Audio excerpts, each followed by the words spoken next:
Hello, म जस्सु तामाङ। नमस्ते सबैजनालाई। आज म चाहिँ चिकन करी बनाउन गइरहेको छु। मेरो छोराहरूले पनि हेरेर मैले बनाएको हेरेर सिक्छ र हजुरहरू पनि बनाउनु होला। यसरी लकडाउनको टाइममा मिठो गरी बनाएर खानु होला।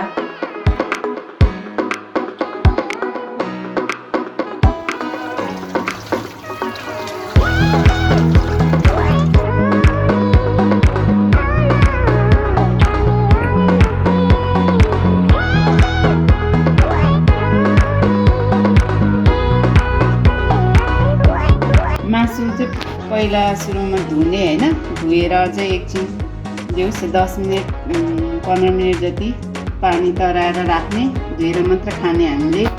त्यसपछि चाहिँ प्याज काटेको छ मासु त्यसमा हाल्नलाई।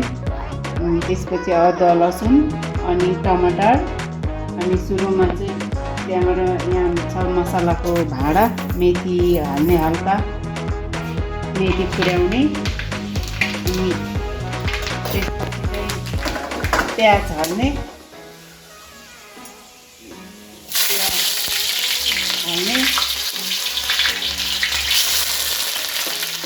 त्यसपछि चाहिँ प्याज हालिसकेपछि हल्का चलाउने। त्यसपछि बेसार पनि यसमै राख्नु भने राम्रो हुन्छ, किनभने अहिले मजाले मासुमा बेसार लाग्छ। अनि मैले चाहिँ यसमै राख्ने गरेको छु बेसार पनि। त्यसपछि मासु हाल्ने,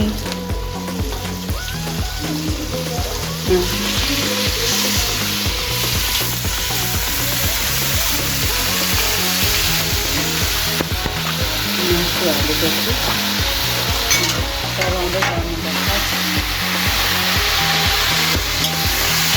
नुन चाहिँ 3 चम्चा जति हाल्नु होला। अब त्यो पछि चाहिँ आफूलाई स्वादअनुसार कति चाहिन्छ तब पनि हुन्छ। मासु चाहिँ रातो हुने गरी फ्राई गर्नुपर्छ। मासुबाट आएको पानी चाहिँ नसुक्ने मजाले फ्राई गर्ने, रातो बनाउने।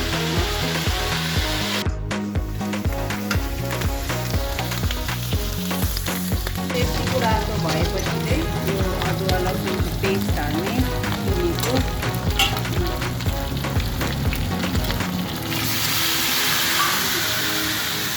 मसला लगाउने 2 चम्चा। यसमा चाहिँ सबै कुरो मिक्स गरेको छ यो मसलाले। त्यसपछि चाहिँ टमाटर हाल्ने,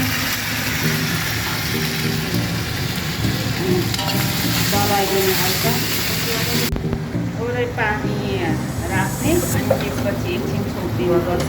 त्यसपछि मासु अलिक नरम अनि अलिक लाग्छ। यो चाहिँ अलिक साह्रो हुन्छ होइन। अनि प्रेसर कुकरमा खन्याएर 1 सिटी लगाउनुपर्छ, अनि चाहिँ हामीलाई खाना छिटो हुन्छ। न त अलिक साह्रो हुन्छ त्यो रातो कुखुराको मासु चाहिँ। कुकरमा खन्याउँदै खुवाइदिनु,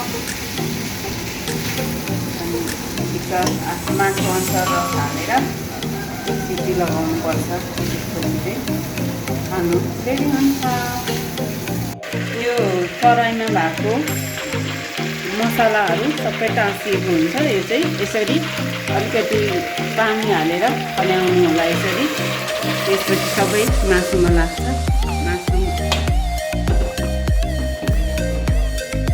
कुकरको दिउँसो लगाउनुदैछु। 1 सिटी गएपछि चाहिँ अफ गरिदिनु होला। त्यसपछि चाहिँ मासु पाक्छ, मिठो हुन्छ, नरम हुन्छ मासु। पाकिसक्यो अनि बोतलमा हालेर कटौरामा हालेर खाने। मासु रेडी भयो। स्पेसल भयो मासु रेडी।